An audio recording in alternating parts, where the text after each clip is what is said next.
Dans les temps modernes, la religion est souvent quelque chose de fade et d'étiolé, une activité sociale impliquant une vague éthique de la tiédeur.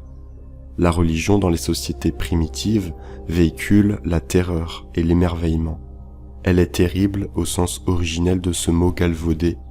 Elle imprègne toute l'existence et culmine dans des cérémonies dont le profane est proscrit. Autrefois, toutes les grandes civilisations de la Grèce antique à la Grande Rome, de l'Inde aryenne à l'Irlande ancienne, de l'Égypte pharaonique au peuple nordique, des somptueuses cités précolombiennes aux simples tribus aborigènes, résidait un savoir traditionnel transmis depuis l'aube des temps à l'ensemble de l'humanité, les antéogènes. Construit à partir du grec anthéos, qui signifie inspiré, possédé, rempli du divin, et génesté, signifiant devenir, les antéogènes sont des substances ancestrales ayant pour but de modifier ou élever la conscience de l'homme vers le monde spirituel ou divin. Si dans la culture populaire on se réfère souvent aux tribus amazoniennes, cette pratique était pourtant répandue sur l'ensemble des continents et chez tous les peuples primordiaux, y compris en Europe. La nature offre ces substances afin de les utiliser à des fins curatives et mystiques depuis des millénaires. Huxley soutenait l'idée qu'il s'agit là d'une véritable grâce de Mère Nature. Dans les anciennes civilisations, les psychédéliques ont toujours joué le rôle de médiateur entre l'homme et l'univers. Parfois, elles n'étaient réservées qu'à une certaine élite, comme chez les Grecs, les Romains ou les Égyptiens. Ces plantes permettaient à nos ancêtres d'entrer dans des états de conscience modifiés, où l'esprit pénètre dans des mondes invisibles, remplis d'informations et d'entités, où le temps et l'espace fondent dans ce qui paraît être une autre réalité, muni de sa propre structure existentielle et de son propre système informationnel, infiniment plus complexe et perfectionné que semble l'être notre monde supposé réel. Les antéogènes se consomment traditionnellement lors d'un rituel sacré, en petit comité, animé par le chef de cérémonie. Ils se présentent généralement sous forme de plantes à mâcher ou à fumer ou de breuvages à ingurgiter. Il existe un grand nombre de plantes, certains ouvrages ont tenté d'en établir la liste, ainsi que leurs usages chamaniques respectifs. Un antéogène n'est pas nocif physiquement, thérapeutiquement très intéressant et évidemment à l'antipode de toute addiction. Le but recherché de ces expériences étant justement qu'elles soient uniques et donc peu fréquentes dans une vie. Parfois, les interprétations historiques que l'on fait de certaines pratiques sont hypothétiques, car les recettes de ces boissons cérémonielles n'ont jamais été découvertes dans leur intégralité, particulièrement en Europe à cause du christianisme, qui a détruit les cultures païennes autochtones, ou en Inde, où on ignore presque tout de la boisson que prenaient les Aryens, la soma.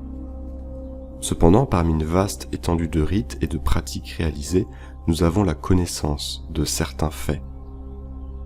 Tout d'abord, dans le chamanisme, origine et expansion de la culture indo-européenne, Jérémie Benoît souligne bien à travers une série d'études les liens essentiels qui existent entre culture chamanique et indo-européenne. La spiritualité des Aryens, de l'Irlande celtique à l'Inde antique, en passant par l'Asie centrale avec les Tochariens et jusqu'à l'Altaï avec les peuples scythes, a longtemps été consubstantielle aux pratiques antéogéniques associées aux chamans et aux prêtres païens. Chez les Celtes, les druides se mettaient en état de transe par l'utilisation de champignons contenant de la psilocybine, une molécule naturelle contenant de nombreux bienfaits pour la santé physique et mentale. Pour le cas de l'Europe, une partie non négligeable de l'imaginaire païen est consubstantielle à ces rites. Les proverbes du vieux continent dans les mythes, les légendes et les contes de fées, dans les épopées, les ballades, les écrits poétiques ou les événements historiques en sont remplis. Certains esprits de la forêt, ou petits êtres dissimulés à travers les feuillages, tels que les lutins, sont aussi issus de ces pratiques multimillénaires. Bien que chez les Germains le champignon était aussi un usage courant, le pavot à opium, qui est une des plantes médicinales les plus importantes de notre histoire, constituait une potion lors des rituels germaniques. Les peuples anciens la considéraient comme une source permettant aux hommes de se lier au divin. Chez les Grecs, les mystères pratiqués à Élésis en l'an 1000 avant notre ère et probablement encore bien plus tôt étaient un rite initiatique de purification lié aux divinités de la terre. Il se déroulait entre septembre et octobre, c'est-à-dire à l'époque des champignons en Europe. Les mystères comme ceux d'Élésis jouaient un rôle majeur dans la civilisation grecque, et les initiés se comptaient par milliers. À ce propos, les textes grecs et les fresques de Pompéi nous indiquent l'obligation de boire une potion appelée le Cicéon. Les initiés étaient obligés de garder les secrets du mystère, sous la menace de la mort. Nous n'avons donc aucune trace écrite de ce qui se passait réellement lors de ces rituels. Cependant, nous savons que les participants ne craignaient plus la mort par la suite, et par conséquent beaucoup ont postulé que les mystères d'Élésis impliquaient la consommation d'un composé psychédélique. La spéculation sur la substance exacte a conduit beaucoup à conclure que le champignon de l'ergot lié au LSD ou même des champignons à psilocybine auraient pu être utilisés. Mais l'absence totale de preuves écrites laisse cela ouvert à l'incertitude. Platon, qui a été initié comme tous les grands penseurs de la Grèce antique, a dit ceci.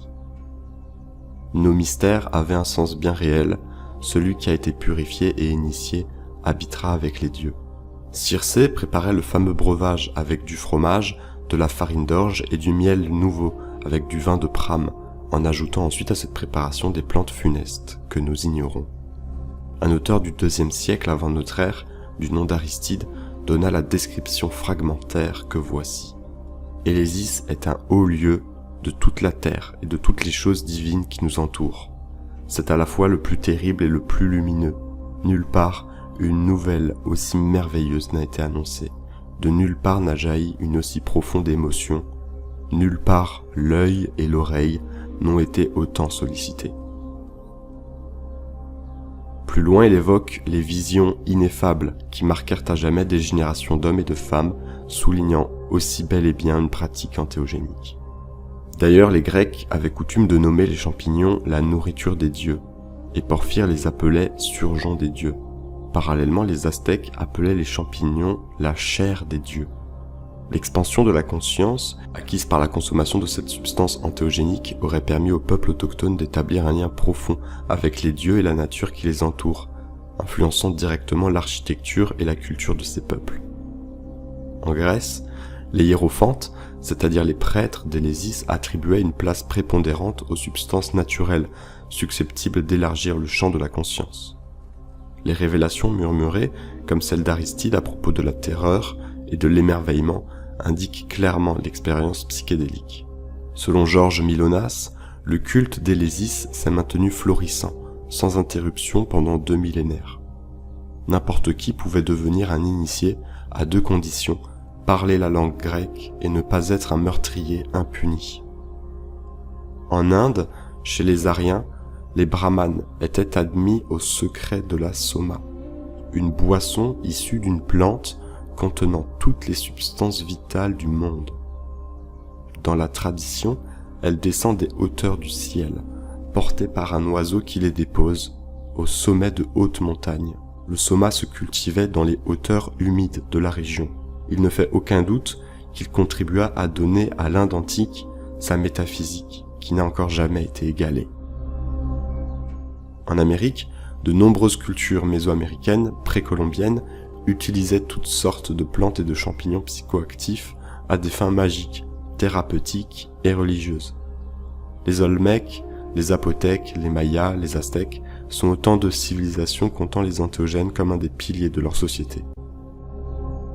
En Égypte, les pharaons et plus globalement l'élite du royaume consommaient une molécule déjà présente naturellement dans notre corps et chez la plupart des mammifères et des plantes, la DMT. Les Égyptiens utilisaient toutes ces plantes pour les propriétés médicinales et spirituelles qu'elles donnaient. Ashwagandha, fleur de lotus bleu, roseau commun, acacia égyptien, jusqu'à Skyam, pavois opium et Yuimbe sont autant de substances différentes qui permettent de rencontrer les dieux et d'échanger avec eux. L'Asie regorgeait également de connaissances sur la culture et l'utilisation de diverses plantes psychoactives qui peuplent le sous-continent asiatique, notamment en Chine ou au Tibet, où les écrits bouddhistes mentionnent des états élevés de conscience grâce à la prise de champignons locaux.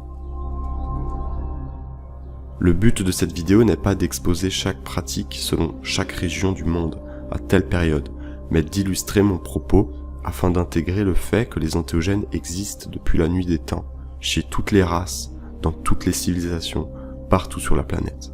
De plus, Beaucoup d'auteurs ont publié leurs travaux à ce sujet, répertoriant et listant tous ces éléments. Ici, l'objectif principal est surtout de comprendre le sens lié à ces pratiques et de conscientiser leur existence. Nos ancêtres avaient un rapport à la vie et à la mort bien différent de notre société actuelle. Ils basaient leurs connaissances sur une observation aiguisée de la nature et une expérimentation profonde de l'esprit.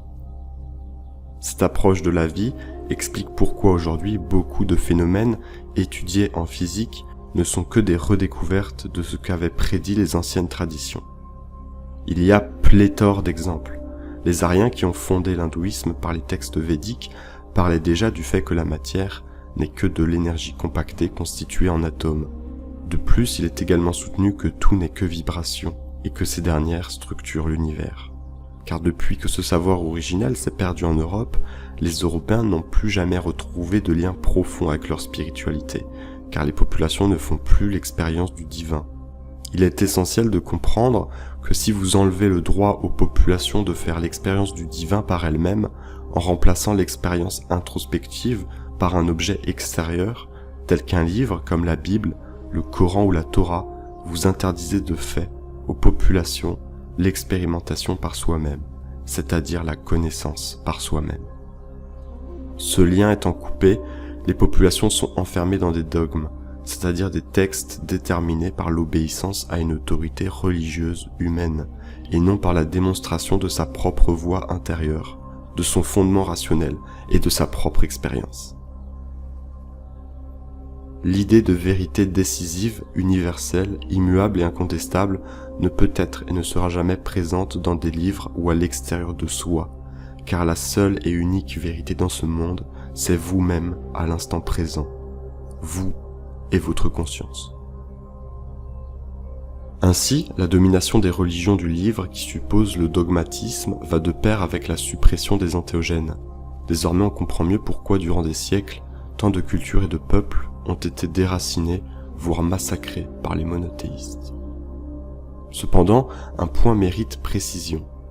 Ayant précédemment abordé la possibilité de rencontrer des dieux ou des entités sous antéogènes, certains me souligneront la subjectivité de ces expériences, sachant que les dieux diffèrent en fonction de son époque, de sa région et de sa culture.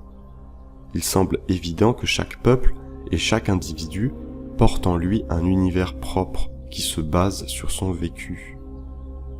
L'apparence physique, la langue ou les noms donnés à ces entités ou ces dieux que l'on rencontre n'importent aucunement, car lorsque le cerveau reçoit de l'information venant de l'au-delà, il agit comme un récepteur et un filtre.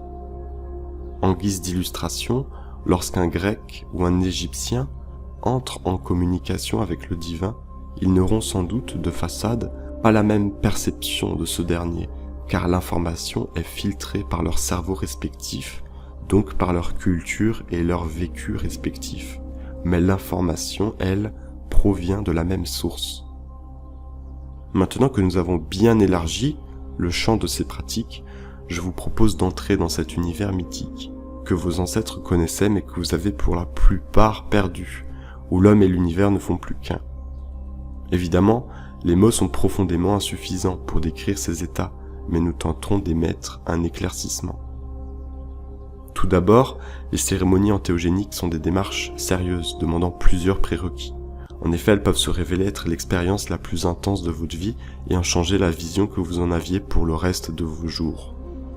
Dans un premier temps, elles demandent la pleine conscience de l'individu, souhaitant être initié.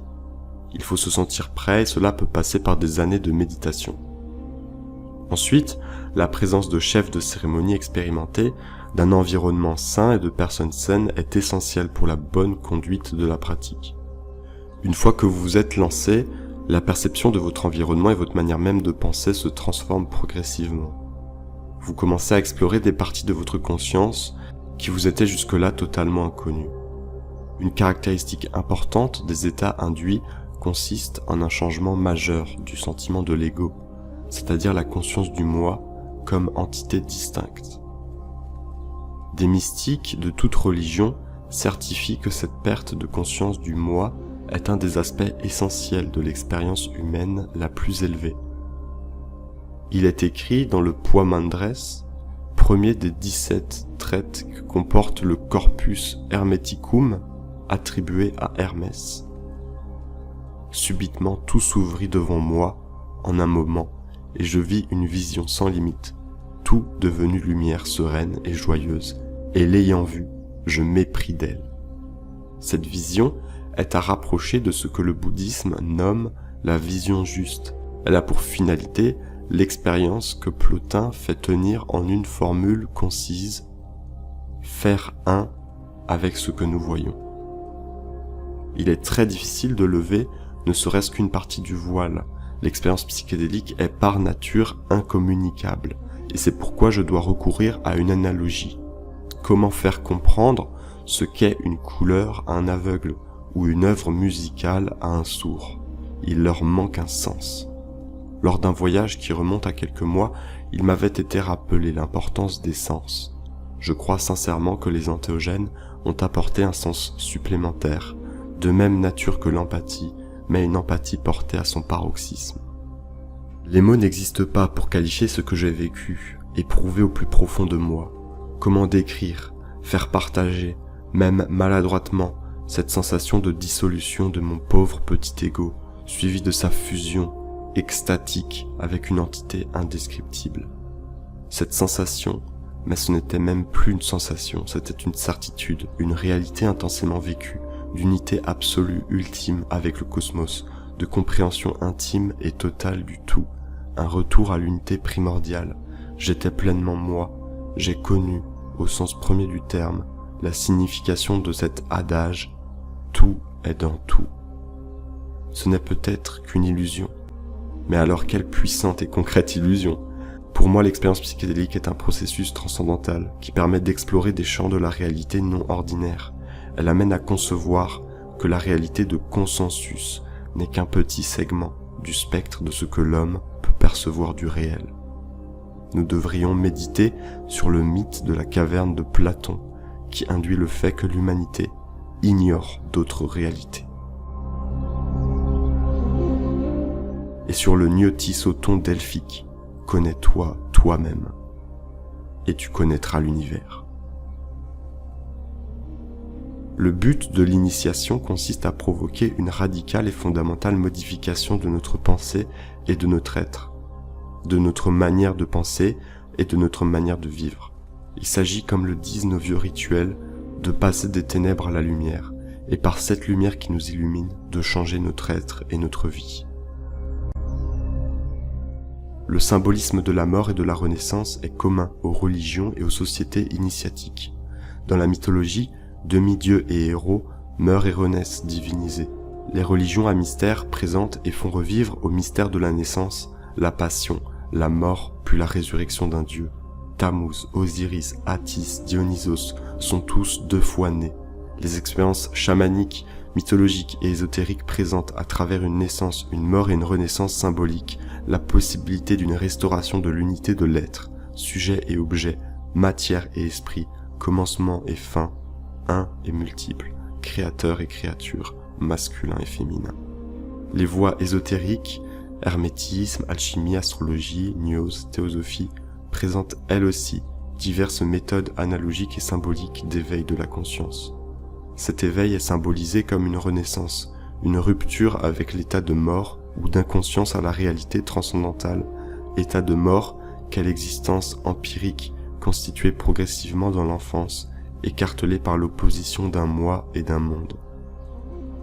Cette renaissance est décrite symboliquement à travers plusieurs étapes de retour à un état de contemplation par l'esprit de l'ordre des vérités éternelles. La renaissance symbolique est celle de l'homme intégral. Nous voyons que le symbolisme de la mort est omniprésent dans toute démarche initiatique. La mort est un passage obligé pour renaître à un niveau supérieur. Il ne faut donc pas la craindre, mais il est plus facile de l'admettre comme symbole que comme un état vécu. Lorsque, au cours d'une expérience psychédélique, on sent l'ego se dissoudre, aspiré par ce que l'on pourrait prendre pour le néant. Cette perte d'identité est en fait un passage obligé pour accéder à un autre niveau de conscience. C'est en cela que j'assimile l'exploration de la psyché à l'aide des entéogènes à une véritable initiation avec tous les risques qu'elle peut comporter, y compris celui d'une mort qui n'a rien de symbolique, car presque vécue. Il s'agit en définitive d'accepter une mutation profonde, de mourir à un niveau de conscience pour pouvoir renaître à un autre plus élevé. Tel est le sens de l'initiation, mais avec le risque pressenti qui est au cœur de toute épreuve initiatique authentique, de ne pas revenir de l'expérience vécue comme une descente aux enfers, dans les zones obscures de la psyché. Peut-elle, comme l'écrivait René Guénon, permettre à l'homme de dépasser les possibilités de l'état humain, de rendre effectivement possible les états supérieurs, de construire l'être au-delà de tout état conditionné quel qu'il soit. Pendant une expérience entéogénique, débarrassé de ses scories, le corps devient un pur réceptacle de vibrations. Des nouvelles connexions s'établissent dans votre esprit pendant que vos 5 sens transcendent les limites du corps et qu'ils se confondent de façon infiniment harmonieuse. L'énergie circule dans une parfaite harmonie, dans le déroulement du chant sacré. Cette communication est un élément essentiel de l'accomplissement du rite. Pour faire, dans sa plénitude, l'expérience des effets de l'entéogène, votre corps est étendu dans l'obscurité. Votre esprit est libre, vous êtes éveillé comme vous ne le fûtes jamais.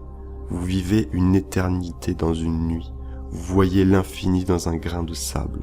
Puis en fonction de la plante ingurgitée, vous êtes poussé par une force indescriptible qui semble contenir en elle l'univers tout entier. Vous pénétrez dans une nouvelle dimension, peuplée de ses propres entités. Vous entrez dans ce que vos ancêtres appelaient les autres mondes. Ces derniers sont structurés dans d'autres plans. Vous laissez votre corps derrière vous et votre esprit flotte à présent dans cet univers. Mais ce qui est frappant et unanime chez tous les initiés est que ce dernier semble infiniment plus réel que le réel. Au cours de votre voyage, vous percevez l'intelligence dans sa définition la plus pure, qui surpasse totalement votre compréhension du vivant. Il ne fait aucun doute, vous êtes en train d'accéder à de l'information. Ce sont des expériences si fortes en sens qu'elles poussent presque unanimement les gens à penser que la mort n'est qu'un passage dans d'autres réalités. Peut-être qu'en m'écoutant, certains sont sceptiques, mais ce n'est pas étonnant. Dans notre modernité, si ce n'est pas pour tomber dans un matérialisme des plus idiots, la majorité se pavane de croyances ancestrales sans y croire, de mondes inférieurs ou supérieurs sans y avoir été, et qui n'ont de sens que lorsqu'ils figurent sur un post Twitter. Mais souvenez-vous que le hasard ne crée pas la vie, et que l'intelligence émane d'une source bien plus profonde que vos petits neurones d'animaux bipèdes. L'homme n'est rien, si ce n'est un battement de cils dans l'éternité. Ainsi, il reste tout à découvrir. Une fois avoir traversé d'autres niveaux de réalité, une fois avoir pris connaissance d'autres plans d'existence, ce que vous avez vu et entendu se grave dans votre mémoire et y sont gravés à jamais. Enfin, vous connaissez l'ineffable, vous ne faites plus qu'un avec l'univers. Et pourtant, bien loin d'avoir percé ces mystères, vous êtes en réalité qu'un humble débutant, ce n'est que le commencement. Mais depuis l'apparition des religions du livre importées en Europe par les sémites chrétiens, les entéogènes ont disparu du paysage européen, abandonnant un savoir multimillénaire qui donnait au monde sa dimension réelle, celle d'un voyage de l'âme où l'esprit a une place plus significative que la matière. Malheureusement, lorsque les pratiques ancestrales se perdent dans la nuit de l'histoire, il est toujours plus laborieux de les rétablir. Mais des hommes agissent déjà dans l'ombre, permettant à nouveau à l'esprit créateur de s'ouvrir dans une expérience intemporelle d'union mystique avec le tout. À cette échelle, l'histoire occidentale montre comment la science, qui à l'origine était contemplation et observation, s'est de plus en plus soumise à des fins pratico-techniques visant au bien-être de l'homme. Sur cette voie, elle est devenue le facteur majeur du développement économico-industriel dont les États sont à la merci et qui interdisent justement les entéogènes pour empêcher aux populations qu'elles prennent conscience d'elles-mêmes. Car attention, il ne faut pas sous-estimer l'usage de ces outils qui vous sortent de votre conditionnement et vous éclairent sur l'état de la société aujourd'hui. Mais dans cette mesure, nous avançons à une rapidité de plus en plus grande vers la dévastation systématique de l'écosphère. Malheureusement, au lieu de s'interroger sur les limites du développement, on le globalise. Il n'y a pas une seule région de la Terre à l'abri de cette furieuse expansion. Du reste, Nous l'avons vu suffisamment. La rationalisation technologique a produit de nombreux avantages, mais sans un vrai contrôle et en continuant à considérer de manière péjorative le savoir de nos ancêtres, elle finira par causer des désavantages et des désastres encore plus grands que nous observons déjà depuis plus d'un siècle maintenant. Un épanouissement de la conscience est nécessaire pour atteindre une nouvelle science mystique où l'aspect matériel serait indissociable de l'aspect spirituel, car la matière n'est qu'une manifestation de l'esprit. Gérard de Nerval disait que le rêve, produit artificiellement ou non, n'est pas une fuite du réel, mais l'exercice d'une conscience différente, d'une lucidité autre. Toute la question est de savoir par quels moyens l'homme peut ouvrir les portes qui lui donneront accès au domaine de l'esprit. L'usage de psychotropes est une instrumentation de soi. De nos jours, c'est avec les moyens offerts par la nature que l'homme contemporain peut rechercher une antique sagesse depuis longtemps oubliée. À une époque de ma vie, j'ai vécu certaines expériences psychiques que l'on définit généralement comme des états modifiés de conscience, dont j'ai tiré un enseignement considérable sur beaucoup de plans. Dans l'ensemble, ces expériences ont été très significatives.